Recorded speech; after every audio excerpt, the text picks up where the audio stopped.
F-7 BGI Bangladesh বিমান বাহিনীর একটি গুরুত্বপূর্ণ অধ্যায়। চীনের চেংদু এয়ারক্রাফট কর্পোরেশন দ্বারা নির্মিত এই হালকা ওজনের বহুমুখী যুদ্ধ বিমানটি সোভিয়েত MiG-21 এর নকশার উপর ভিত্তি করে তৈরি। এটি বাংলাদেশের আকাশ প্রতিরক্ষা এবং পাইলট প্রশিক্ষণের জন্য বিশেষভাবে ডিজাইন করা হয়েছে।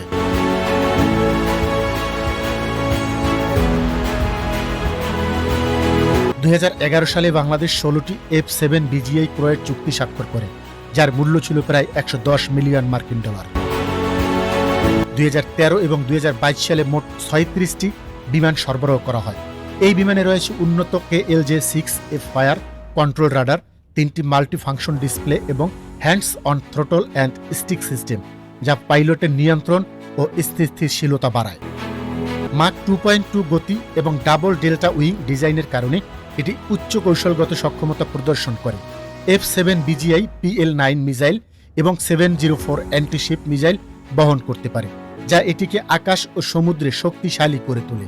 তবে এর পুরনো নকশা এবং সীমিত নিরাপত্তা বৈশিষ্ট্য এটিকে আধুনিক যুদ্ধ বিমানের তুলনায় কিছুটা পিছিয়ে রাখে। 2025 সালের 21 জুলাই ঢাকার উত্তরায় একটি F-7 BGI বিমান বিধ্বস্ত হয়। এই ঘটনা বিমানটির নিরাপত্তা নিয়ে প্রশ্ন তুলেছে। তবুও বাংলাদেশের সীমিত বাজেটে এই বিমান এখনও প্রশিক্ষণ ও হালকা মিশনের জন্য একটি নির্ভরযোগ্য প্ল্যাটফর্ম।